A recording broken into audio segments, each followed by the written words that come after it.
it starts with the dude having to chop his own foot off, but it's like a flashback, so that doesn't help like which one it is. And I Yeah. almost threw up in the theater. Oh God. I was like, I'm gonna throw up. And then I made it through that, and I just remember, "You're not Jigsaw, bitch!" Like over and over again, and it just made me laugh. But then it's like it goes into this thing where it's like this one dude is like strapped, all of the extremities are strapped in, it just starts turning them. So all his bones start popping out, and I was like, "Oh, for some reason I can handle that. Like I can handle the rest of the movie." But like 5 minutes in, It feels more cartoony. I don't know if I have this. I don't know if I can do this. So, anyways, we get to the cabin. I finally Watched. I finally Watched. I finally watched. I finally watched. I finally Watched. Hey guys, welcome to another episode of I Finally Watched. I'm Milan. And this is David, and today I finally watched Evil Dead 2 and Army of Darkness. And today we have a special guest, Patrick from Vintage Video Podcast. Hey there. Happy to be here. And Patrick has seen these two films before. Yes. We did the Evil Dead movie last year, and that was like, it's funny because I've seen all of these years ago, multiple times, but it's been a while, like since last year. And I watched this, and the memories seeping in from Evil Dead 2 and the first Evil Dead just kind of fought each other in my head. I was like, what? Which I thought they were all college kids, but they're not. Like, so Yeah. this is just like, I don't know. It's like every rendition of these movies, Sam Raimi decided just to have a different start. Like, hey, I'm just going to erase the origin, how it begins, and just make up a new one every freaking time. Yeah. Well, I was reading. So first of all, Patrick, Alon, when we were planning this year's like crop of Halloween movies, was like, we should just skip to Army of Darkness because Evil Dead 2 is like the exact same thing, which is not. It's No, like it's not at all. it's not. And then two, I was reading, and it actually makes sense when you watch the beginning of this that Evil Dead 2 is supposed to be a sequel. They just don't really address that, like He's basically been through this. yeah, he doesn't address that he's been through it. He doesn't act Right. like he's ever had this happen to him before. It's like all new to him again. But it is supposed to be a sequel, and it makes sense with that opening. And then with like the Evil Dead, like with the Army of Darkness, like transition, the way it shows it at the end, and then like kind of redoes it again, like the connective tissue of the three movies. Yeah. Which of these three, which do you like the most? Of the three, it would definitely be either 2 or Army of Darkness. I think I'm tempted to just say Army of Darkness because it's definitely the one I've seen the most times. That sitting down to it to rewatch it recently for this, I was surprised how much of it I had memorized because I was just every single line I would say it before he said it because I was like, oh wow, I haven't seen this movie in probably a decade and I still remember everything he's gonna say.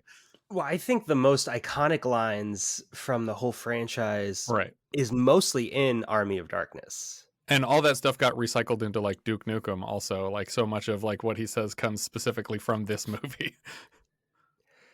Like, but even just the character itself too, like the feel of Ash and the way Bruce Campbell goes about it. If you see like the way Bruce acts in the first one, the second one, up to Army of Darkness, he becomes way more action hero than horror victim, I guess. Yeah, you see the confidence is inflating over time, and he comes into this one as a fully formed hero already. He's going to save the day in the first 10 seconds.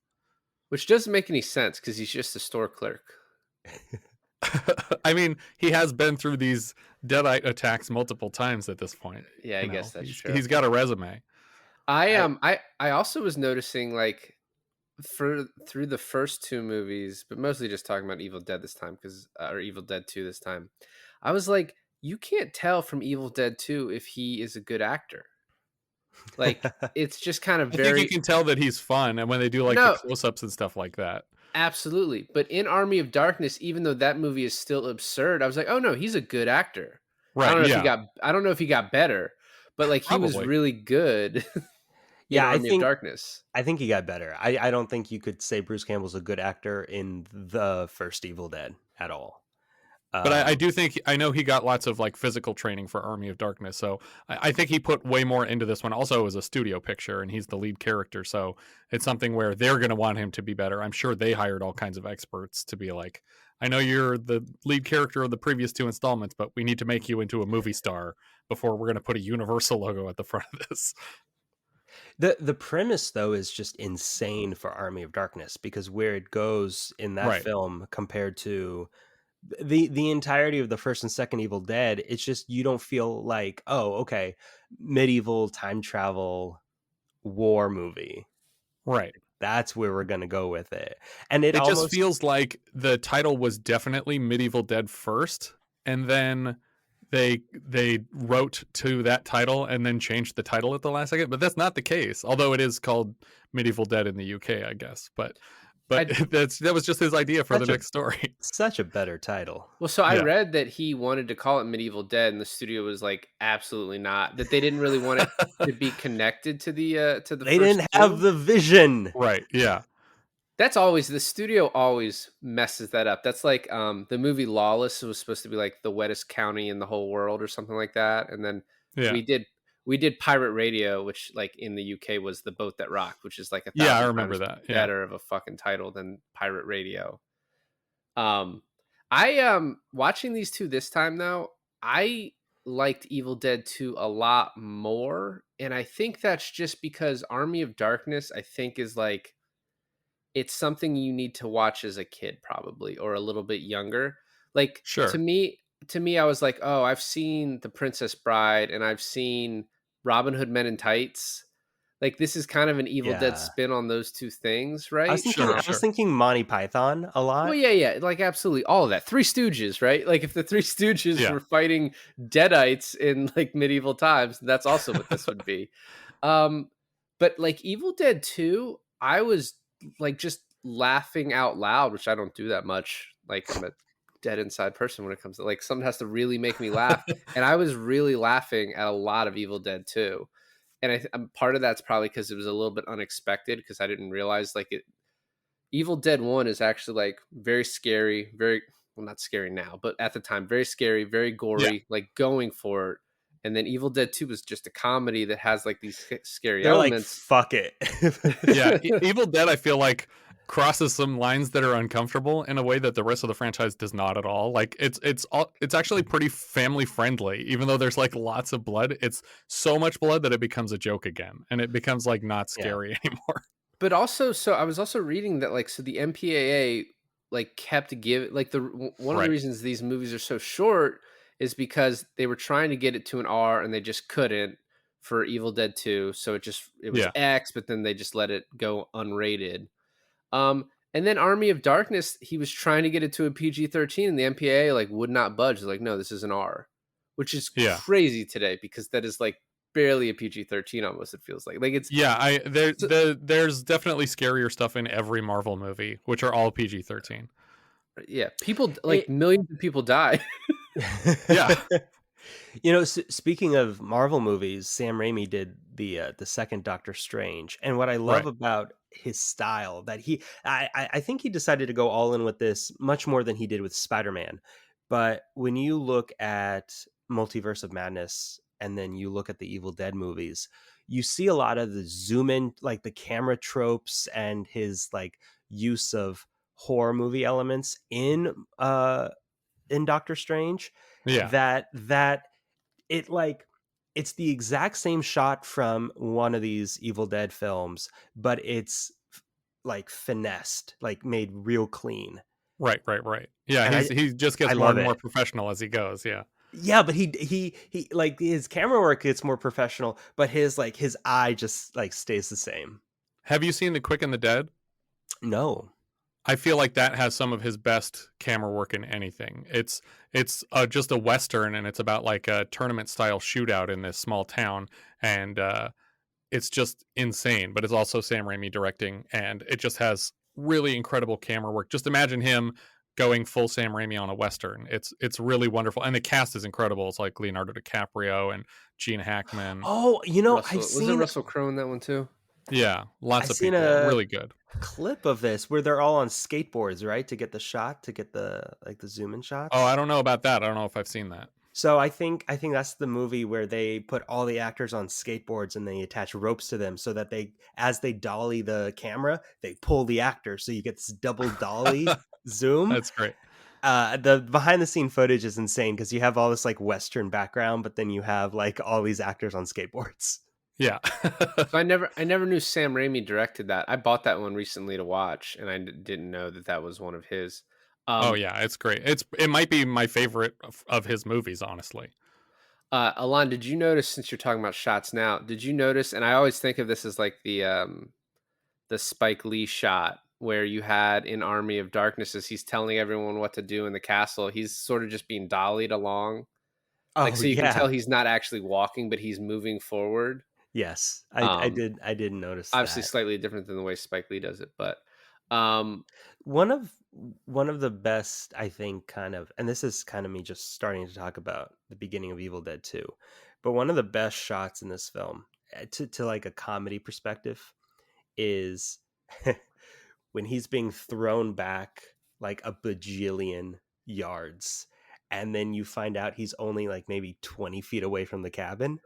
Right. It's one of my favorite shots in the whole thing. You're talking about when he's like spinning around in front of the camera and And hitting he's all the like, branches on he's the way out. passing all these trees, hitting all these branches. He must be like, I don't know, like 50 miles from the damn thing. And then he Yeah. like comes out of the puddle and he does that 360 shot. And it's just, you notice that he's gone no more than like 20 feet. Yeah, we just saw him fly over a mountain range and he's still in the front yard. I thought it was cool at the start where they I guess they must have used like a miniature for the bridge, right? That they're driving over. Oh, yeah. Oh yeah. And in this one, it's like this totally like this setting that doesn't even probably exist, right? Like a bridge that's built just for this cabin, like for these Yeah. people to stay at this one cabin. And it's like a 100-foot tall bridge over like a gorge or whatever. And I was like, why are they showing us this bridge so much? And then like, oh, obviously, it makes sense because I forgot. In this being a sequel, it also is sort of just like a reimagination of the first Evil Dead. Yeah. And they need that bridge so that they can't leave, which is like they had a different way of doing that in the previous one, I think. I almost have to think of this movie as a complete retelling of the first Evil Dead, because if I look at it as a sequel, then Ash is a fucking dick. Quit going to He's like, cabins, let's go to this man." cabin. Nothing weird's gonna happen. Bring her to the same cabin. But yeah, I mean, probably should start about at the beginning. So he brings his girlfriend to the cabin, which almost seems like the way they're talking about it seems like a last minute plan. Right. And it's then, not even like a friend's cabin or someplace they rented. No. They're literally just squatting on a place. We don't even know how he knows about it, do we? Like, I mean, unless canonically from the first film, he remembers this cabin that he got attacked in once. It's kind of crazy too, because the first movie leaves off with like the spirit going through the doorways. He's in the backyard. The spirit like busts through the front door, busts through the back door, and then inadvertently hits him, and then that's how the first movie ends. So Right. you don't know what happens to him, but they kind of replay this scene in this movie because very quickly in Evil Dead 2, as he's checking out the book, and there's just a very nice exposition recording of the whole thing right there. Right. As he's doing that, his girlfriend gets attacked, and then he gets attacked in a much similar way that Evil Dead ends. Right. So it's like the first 10 minutes of this movie is just like it's like taking the first movie and then just condensing it into the opening of this film. Yeah, it's like last time on Evil Dead, and then they just recap the first film, and then they do the same thing again at the beginning of Army of Darkness.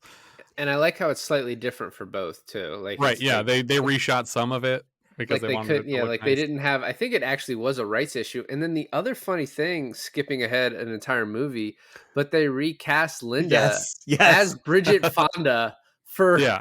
What? Like 1 minute? But it Yeah. doesn't even. They didn't even try to make it look like her. They get short hair, different dress. Like the whole thing is completely off. So when I watched it, I was like, oh, so clearly she's gonna get somehow thrown back into medieval times too. It was like, Right. nope. No. That was just for the recap segment, and that's it. And She was then, like, oh, a payday? I'll take that. well, what's even funnier too is like in Evil Dead 2, there's three girls in that. Right. There's his girlfriend Linda. There's Bobby Joe, I think, and then there's the main girl. I forget her name. Whatever. Yeah. Annie. But And Beth Annie. Davids. Right. And so when they recap the whole thing in Army of Darkness, they don't fucking mention them at all. Right. Like they don't exist. But it's fun. It's because I don't know the reason why, but it's Annie is the one who kind of defeats the evil anyways. But they pull the whole focus on Ash. So Yeah. You know, the other thing you didn't mention when they have that camera POV shot as they throw him hundreds and hundreds of feet is that as he lands, it's now daytime. And so he turns back into normal. And then 15 seconds later, the sun goes away yeah. as after he tries to leave and it's night again.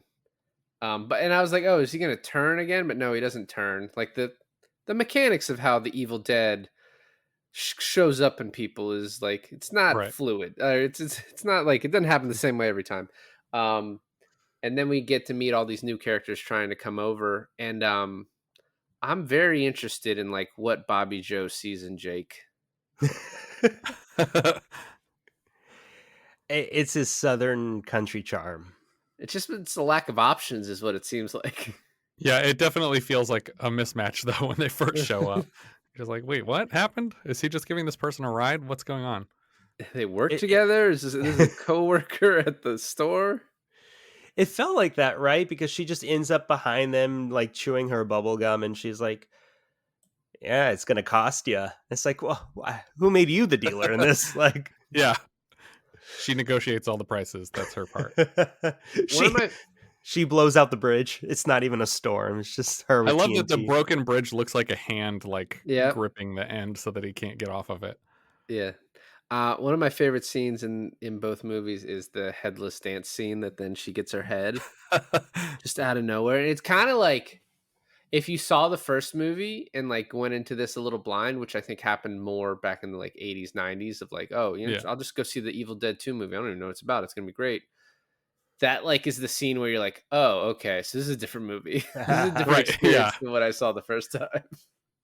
My sister-in-law, her claymation really freaks her out, and so I think to her that would have played more in the horror category than the comedy category. Yeah, but it's still It doesn't feel ridiculous. like a normal horror movie. I do No. love stop motion in horror though. There's some really great stuff in The Gate, if you guys have seen that one. I haven't seen the That- game. They just Yeah. like not re-released it, but like there's like a bunch of copies of that out now, like with like a new cover or whatever that I saw. I'd never heard of that movie, but it's like an 80s movie, right? With Yeah. child actor Steven Dorff as like one of the Yeah, main characters. a lot of good nightmare fuel imagery in that movie. Hands with eyeballs in the palm, getting stabbed out with glass shards, and Oh fuck. phones melting while people are talking on them and stuff. It's very cool. Nice. Lots of cool effects in that. I can't handle eyeball stuff and like Achilles stuff. Just like that's the shit that gets me. Oh, that's what gets you. Yeah. So that's what we're never going to be doing any like saws or hostels on this. You have to find a that's new what I always co-host think for of. this. That's the epic Achilles shot is Hostel for sure. I've only ever seen one Saw movie, and it was either 3 or 4. I cannot figure out which one, but it starts with the dude having to chop his own foot off, but it's like a flashback, so that doesn't help like which one it is. And I Yeah. almost threw up in the theater. Oh god. I was like, I'm gonna throw up, and then I made it through that, and I just remember, "You're not Jigsaw, bitch!" like over and over again, and it just made me laugh. But then it's like it goes into this thing where it's like this one dude is like strapped, all of the extremities are strapped in. It just starts turning them, so all his bones start popping out. And I was like, oh, for some reason I can handle that. Like I can handle the rest of the movie, but like It 5 feels more minutes in, I was cartoony. like, I was like, I don't know if I have this. I don't know if I can do this. So, anyways, we get back to the cabin. We get back to the cabin, and Ash. I like how much Bruce Campbell is just holding this movie on his shoulders for like a good 55% of this whole thing, because we're Yeah. not introduced to the other people, and they have an interesting backstory too. Is like she's the daughter of the people who actually own this cabin, Yeah. and they're going there She's to expecting her father to be here when they get there. they have pages of the book, which felt like that plays into a big hand in the end. And then when they come, I love when they arrive, he just shoots the door. Right. And I mean, honestly, I would too. I'm not even, I Yeah. can't even blame him for that one. Right decision. But they take they overpower him. The two guys overpower him at least. And then one of the probably the most horror thing in this movie slash like comedic timing is when they throw him down in the cellar and they play the father's recording, and they're like, he's like, I don't know what to do with my wife. I had to throw her in the cellar. And then like the camera pans to the cellar, and then we see from Bruce's perspective Henrietta down there. Oh my god, it's so great. And I think the person who plays Henrietta is Sam's brother. Yeah, it's Ted. It's Ted. Who shows up as like a bunch of characters in Army of Darkness too. Yeah. Yeah. You did skip over some good stuff, like the whole hand scene. Oh yeah. And how could I forget? Then there's the head in the vice chainsaw scene, which he like knows exactly where the chainsaw is, so it does feel like, oh, this is the same cabin. He's like, I remember this. But he And forgot there's, to like, put it away last time because it's not there anymore. The chalk outline of where it should be Yeah. too. And then Oh there's my the scene God. where he's looking in the mirror and he's like, I'm I love that. fine. And he's like, I don't think so. It's also Yeah. great. And that- it's a perfect match for when they follow it up with more mirror shots where it's actually a mirror, and it's like, man, that had to take so much attention to detail, even just lighting it so that he looks the same in the reflection as he does when he's actually standing there. And then they decided to up the ante again with that same shot, or that same idea of shots in Army of Darkness when they have the little ones running from everywhere, from like the shards of the mirror breaking. The way he uses it, and just talking about multiverse of madness, the reflecting Wanda shots in that movie and how he does it there and uses that as a horror element is just fantastic. Keep going back to Multiverse of Madness, but it was honestly one of my favorite Marvel films of Phase 5. So 4, whatever. So after Henrietta appears, which she is probably like the most horror element of this, to me. You have like the eyeball in the mouth scene. Yeah. Which is pretty disgusting. And then what? I think after this, it's like Bobby Joe runs off, and then Jake holds them at gunpoint. We're like, we gotta go find Bobby Joe. She's the only woman that'll sleep with me. The thing with like Ash is trying to warn them this entire time. Like, look, you gotta let me go. I know how to deal with this. You don't know what you're getting into. And then very quickly with the Henrietta scene, going from the witch to her mother, they kind of learn like, oh, we can't trust anything. But the way that Bobby Joe runs out, and they're just like, they look out the window, they're like, the trail, it's gone. I'm like, what trail? Like, how can you see shit out there? Honestly, yeah. I think they're just trying to explain like, well, why don't they all leave through the trail that they took that crosses that gorge under the bridge? And the reason is because the trees have just seemed to swallow it up, and there's no way out anymore. They're literally stuck in this cabin again. A second path out has closed behind them. And then the way that Sam kind of plays with the trees, like the claymation trees coming in, and then of course I would say it's more iconic in the first one, but the iconic tree vine scene capturing the girl, right, is played here. I actually like the way they execute in the first movie better than what they do with Bobby Joe. I think I like the second one better. I think the second movie actually solves a lot of my problems with the first one, in a way that I feel like Evil Dead 2 and Army of Darkness together work fine as the franchise on their own in a way that like I feel like I don't even have to revisit the first movie as much. No, I I can agree mean, with that. these two definitely are like they connect perfectly, especially when they open the book and they see little Ash holding the chainsaw, and they're like, "Well, that must be from the 1300s." It's like this is the guy that got rid of the evil, and then Bruce is like, "He didn't do a very good job." It's great. How they didn't notice that it's him, I don't know. But Yeah. The other thing, so when the as someone who hadn't seen this, when her father is like the ghost comes back and he's like, "Hey, you have to read the rest of this to get rid of the evil." I was like, I don't know, that seems like kind of a trick. Like, how can we trust these people? Like, Right, right, right. he seems possessed too. Um, and I think I don't know. There's a lot of killing right after this. That's because sort of the end of it is like, well, Ash turns again, which I think that's kind of some of the funnest parts too. Besides him fighting his hand, I imagine playing that for him was fun to like have the I'm makeup all sure. on.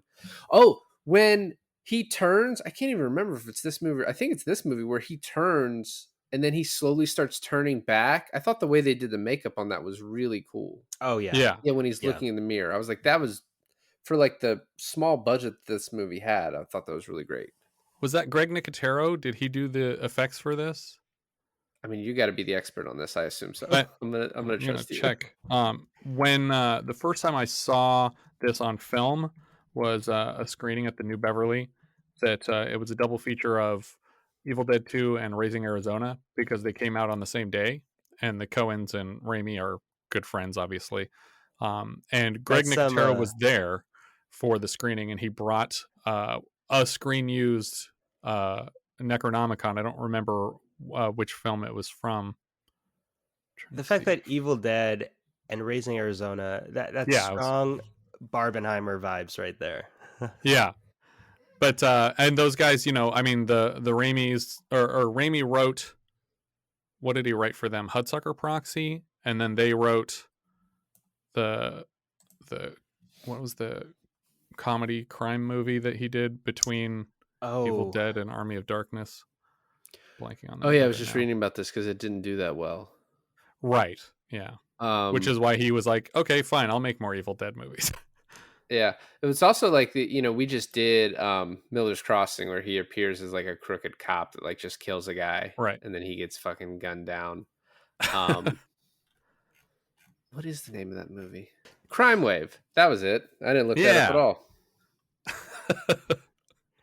Um, and I think I don't know. It's funny. So I mean, there's not much really to say about the end of this except it sort of just leads into the next movie. I mean, obviously we could go on detail by detail, but it was funny when we planned doing this. I was like, Alon was like, "Oh, we don't even need to do Evil Dead 2." And I was like, "All right, well, we'll probably, I want to focus more on Army of Darkness anyway, so we'll do Evil Dead 2 very quickly." But like I said in the beginning, I kind of enjoyed this one. I enjoyed this one a lot more than Army of Darkness. I still liked Army of Darkness, a lot of it, but like this movie was really good, and it's kind of interesting now to see. I haven't seen the Evil Dead remake in 2013 or Evil Dead Rises, and now I guess I'm saving it so we can do it eventually. But those Sure. look like super kind of scary and dark, sort of returning to like the roots of the first one. Yeah, I Um, agree. so and then I guess you have the Ash versus Evil Dead TV series that got canceled after like 3 seasons. So it is just it's interesting the different directions that like this series is kind of taken, like comedy horror versus just straight horror. Um, but yeah, I mean, I really liked this one, and then it sort of ends with him opening this space time rift and getting sent into medieval times, which I was like, I didn't realize it was going to connect in that way. I didn't know how like like the how the thought process, because originally he wanted to do Army of Darkness as the second movie. And Right. so Yeah. he sort of just alludes to it at the end of this and then gets the money from Universal to do it later. Yeah, it's funny because the original title that he had for the second movie was Evil Dead 2, Evil Dead and the Army of Darkness, which actually has the titles of the entire trilogy in one title.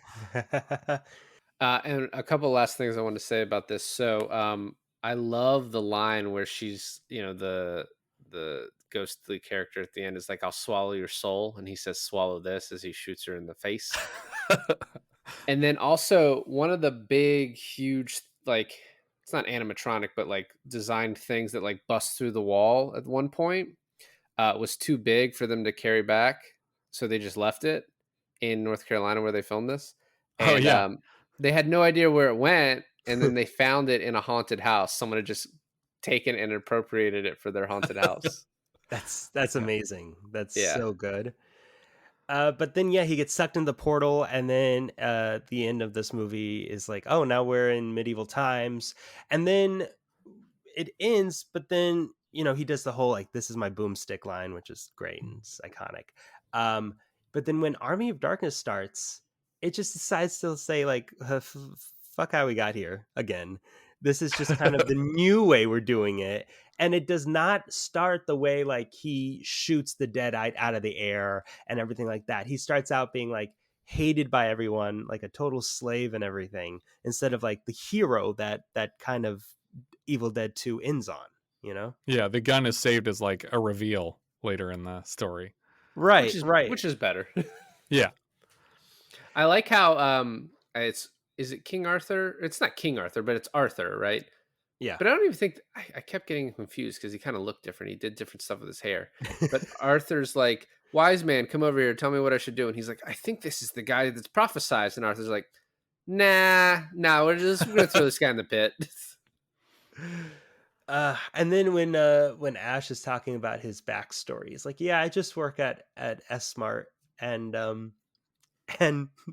everything that goes on with that is just so funny because the way it calls back to it at the end is probably one of my favorite parts of the movie. But it brings up a great question that you brought up, Patrick, was that how does this guy David, you brought this up. How does this guy who's just worked this like grocery shopping job his whole life, college student perhaps, is just like this trained professional killer of demons? Well, I know, Yeah, but because Patrick, he doesn't have to be the marksman in the first couple movies because it's all pretty up close combat with a chainsaw most of the time. So it is impressive that suddenly he's able to shoot people over his shoulder backwards and stuff without looking. I like his line. So we get to meet Henry the Red, and he's assumed to be one of the bad guys in that group. Although we don't get the geopolitical what's going on between these two. It just seems like they're both fighting each other and fighting the demons, the evil Right. dead. And I like his line of like, "Well, hello, Mr. Fancy Pants, and right now you're only leading Jack and shit, and Jack's like off on his own or whatever." Like, Yeah, Jack Jack just left town. Yeah. yeah, his lines in this movie are my favorite, like, of the series. Like, I think he's just given a lot of really good stuff, which I guess apparently he ad-libbed quite a bit. Yeah, and a lot of it was also Sam Raimi like trying to get cornier and cornier as he went, to the point that Bruce Campbell a few times was like, "I'm not going to say that. There's no way I'm going to say, give me some sugar, baby." And then finally he's like, "No, you're going to say it. It's going to be great." He's like, "All right, whatever." Well, it also it comes out of nowhere. He's like being an asshole to her, and she runs off. And he's like, "Real quick though," and then you find out later they had sex. Clearly, he's like, "Oh, that was pillow talk, baby. Like, just pillow talk." The thing that goes through his mind, I bet, is like he's a dick to her, right? Because she was kind of a dick to him, and then he's like, "Oh shit, I might die on this trip. Like, I need to get some." And my wife and I were debating about this because for him, didn't only like 2 days pass before his girlfriend died? Like, We Yeah, don't know probably how, something like that. we don't know how serious they were, right? And also, he's a Wow. man with wow, needs. wow. Um, the going back to his like S-Mart days and stuff like that, when his whole like thing about "this is my boomstick, you can get it at Shop Smart, Shop S-Mart, aisle 12, like sporting goods." Ah, my god, like if that's the corny shit, I was like, but I love it. Like that's some of the best parts of the movie. Yeah. I like that the shoelace line worked on a guy who probably wasn't wearing shoes with laces, Or had which is never also heard of very funny. shoelaces. Yeah. And I really love the pit scene, which is it's always funny. Like it's like such a just like a trope in movies now where they throw the first guy down the pit. You don't see what happens, and you just hear like horrible noises, and he dies Yeah. immediately. In this case, blood spurts out everywhere. And then he goes down there, and it's like 30 seconds before anyone even touches him. And it's just like this Yeah. lady who knows karate and can like do gymnastics. And there's also plenty of room on either side of the spikes to just be Right. like, I'm just gonna go over here. I'm not gonna Yeah. stand in front of the spikes. He looks down at the like the end of the cave, and it's just like there's like a basin with like maybe a few like outlets or whatever you call those like little The side alcoves. alcoves. Thank you, David. And that's where the witch comes from. And then when the spike's closing in, all of a sudden that's not there. All of a sudden there's four walls and nowhere to go. So he gets back up, and this immediately leads into like the most iconic part of the movie, which I was just like waiting for to happen. And it is funny that immediately everyone's just like, "Oh my god, like this is our hero." Like clearly he's, even though he then lets the bad guys loose, or the other bad guys. Right. I think what wins them over is he shoots into the crowd, and I was like, "Whoa, where is this movie going?" But he shoots at like one of those other demon things crawling out of the pit, Yeah. and then knocks it like triple backflips it back into the pit. And I was like, "Oh yeah, he's my hero now too." He's like, "Who wants some?" And he just goes over to a guy who's not saying anything. It picks on a random guy in the crowd. This guy wants it. What? No, it's all good. Oh my god, the sword boy and the fire boy is like, it's just when Arthur's like, sword boy, and a kid comes over with the sword and he pulls it out of the sheath, but he like Just uses kicks his the kid over. kicks the kid over. Yep. And then he shoots the sword. Yeah, that whole part is really great. Then cut to him being like completely bathed, eating grapes and having women all over him. And then the woman who's going to be the main female, and the rest is what is Sheila, and her like apologizing because she thought he killed her husband. And then the witch shows up. The witch scene in this part is really cool too. Yeah. It's just, this movie is just like set piece after set piece of like action and like comedy, like action comedy. Yeah. And like he loves the move of shooting behind him with the shotgun. Yeah. The shotgun also obeys no laws of like how many shells did he grab? Like there's no logic to it. It's like unlimited ammo, and then like halfway through the movie he does find more in the trunk, but like Yeah. at one point isn't he just firing off like it's a Yeah, double he's barrel. playing it like it's a rifle, not like a Right, shotgun. yeah, exactly. No, but that was at the end of the movie when he got it fresh from the back of the store. It's still, you have to reload it every time. But it was a rifle though that time. Oh, was it? Yeah, At the it end? was. Okay. At the end was a rifle. But when he's like, "Hey, she bitch," I thought I was like, what is that insult? Like repetitive, I guess, but Well, she's a bitch, but also Yeah. a she. right. Maybe just to differentiate from like dogs. She bitch. So he then is like, I need a hand. We're like, we need to overcome that I don't have a hand, so we're gonna build me a hand, because like that's not plot convenient anymore. Although Yeah. we didn't even talk about when the wise man throws him his chainsaw and he jumps up and connects it to clicks his it in. arm. Yeah. But they build him a hand. Apparently this S-smart guy, I'm okay with him being able to shoot demons out of the air, but like, who built this hand? Like, it seems like he took a lot of like he put a lot of the thought into this, and then he's like making fun of Sheila, like, you don't understand alloys and chemical compositions, and you're too primitive. And I was You like, primates. you work at S-Smart, man. But he also has a trunk full of chemistry books for some reason. Like, this guy's studying in his That's off time. probably Yeah. to like, they were probably like, wait, how does this guy know how to make a hand? And like, all right, let's throw That's- some books in the trunk. That's one of my favorite montages is when they pimp out that car and they find all the stuff in the car. And they're like reading how to make gunpowder, and they're melting down the alloys and everything like that. But with the hand, you know what doesn't make a bit of sense is that they built it in a way where they have like pulleys for each finger. What does he pull it with? Because he has no fingers. It senses His like, other hand. Yeah, his other it hand. just it senses the nub probably. I mean, once again, this guy's a genius, and I don't understand how that stuff He works. went So I to mean, he who went are to our the primitive minds to question him? he went to the Tony Stark school of making shit out of nothing Tony Stark built this in a cave. with scraps. I like the scene where, well, first of all, the kind of calling back to the other two movies, the camera chasing him to the windmill, Yeah. is really cool. And then the little Bruce's is an awesome scene, like breaking Yeah. the I mirror. just love all these cool practical effects. Like Absolutely. nobody's ever going to put that much effort into that kind of a scene again. It's all just going to be CG. And also, it was also like very Gulliver's Travels too, when they like Yeah, tie him up. absolutely.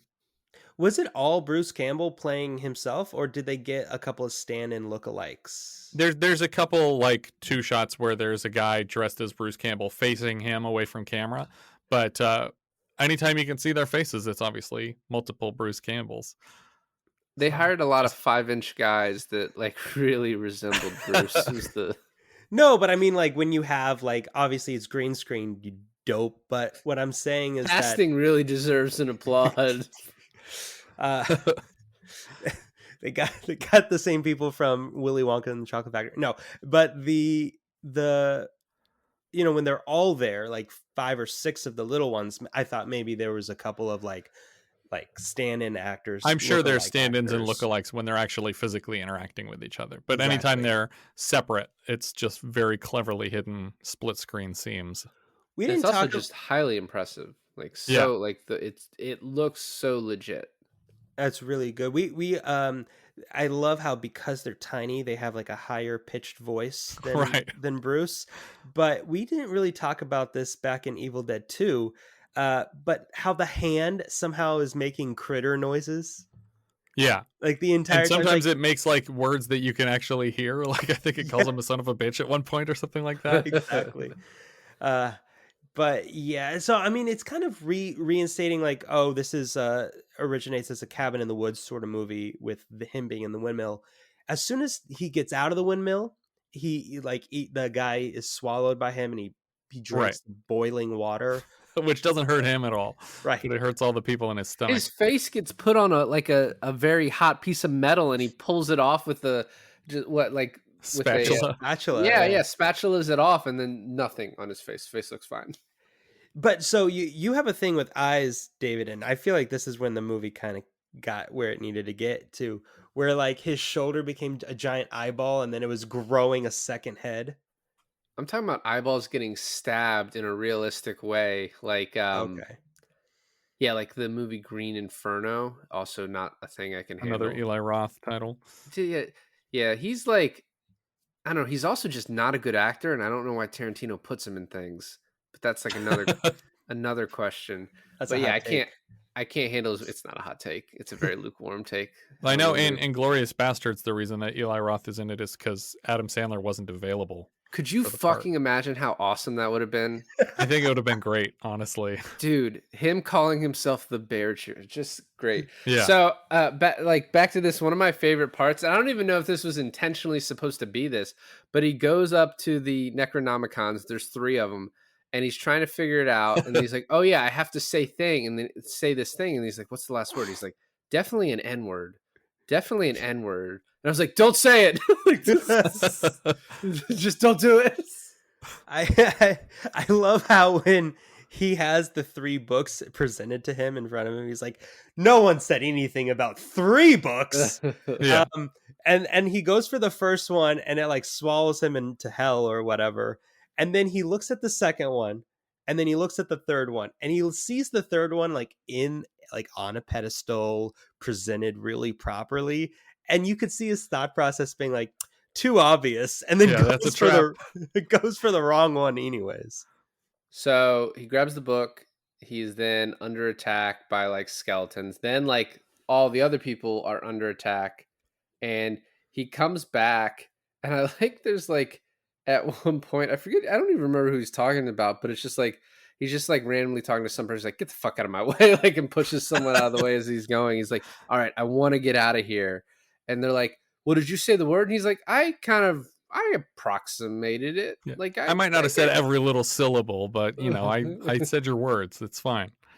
And they're like, "You have fucked us." And this is one of the like, it's definitely done kind of purposely to be kind of shitty, right? Like where he's like, "No, I just want to go home," and everyone calls him a coward. And then 30 Right, right. seconds later, he's like, "I've learned my lesson, and I'm now a hero. Like, let's save everybody." But it's not even that. It's everyone was like, "Oh, what a coward! What a loser!" And then all of them decided to run away.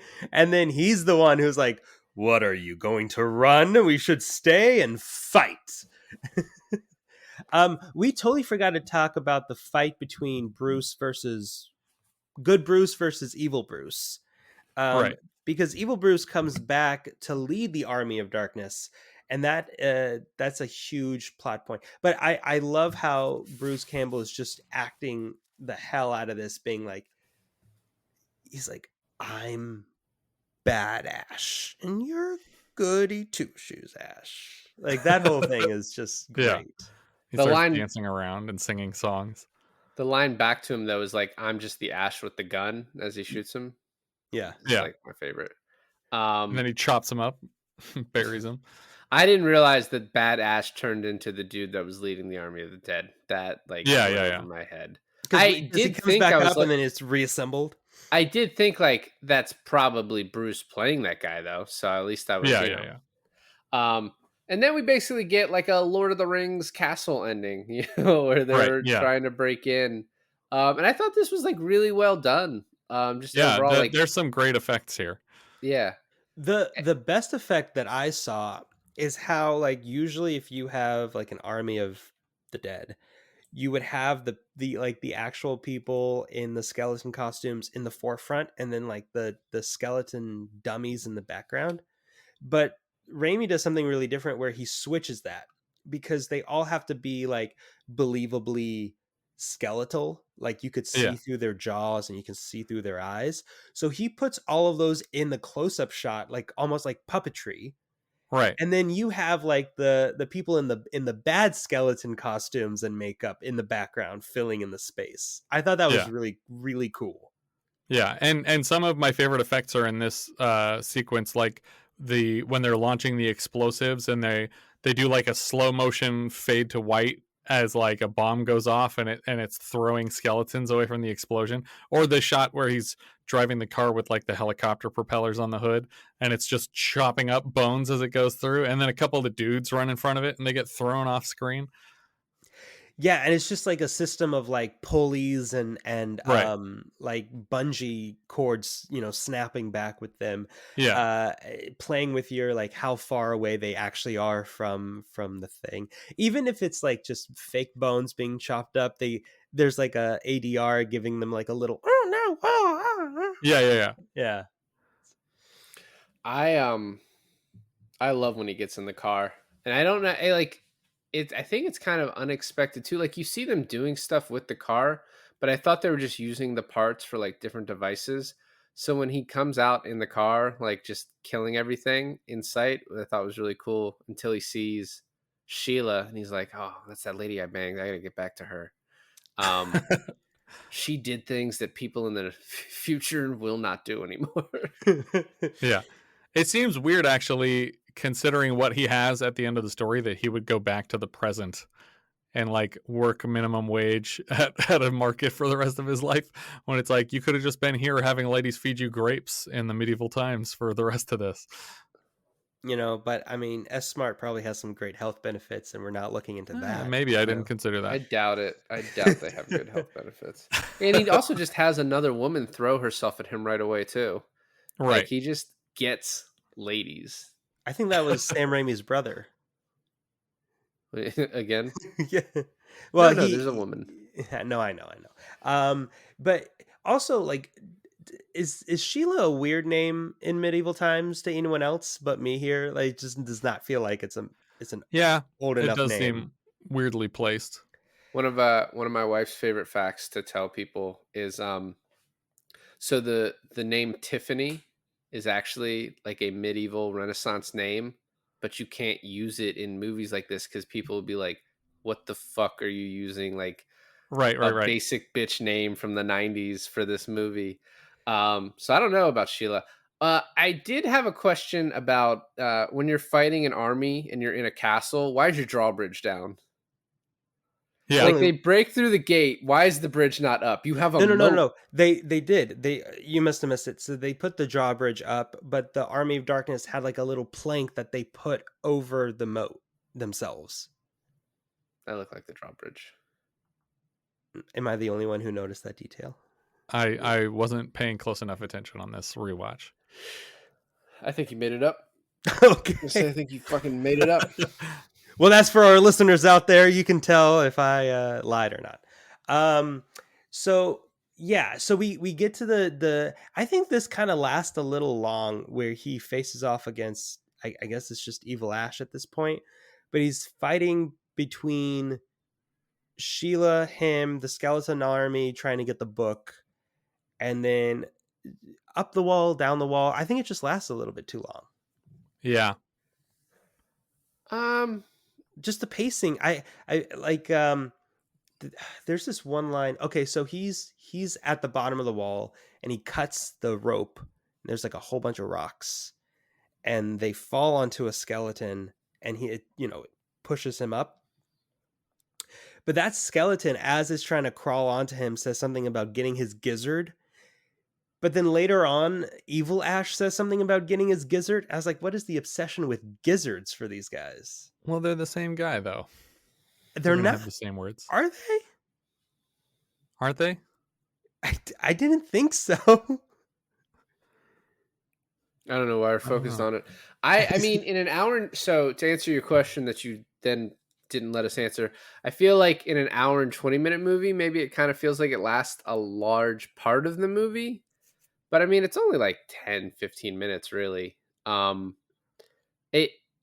again, I just think it was kind of a well done, like little piece, and then everything's fixed. And I was like, oh yeah, they just established that like the demonic face can just go away, and so Sheila's beautiful again. Yeah, she's cured basically by killing the evil. Probably You were bang beautiful one more once, time. but you got ugly real fast. Yeah, right. I like that line too, but probably bangs one more time, and then he's like, you know what?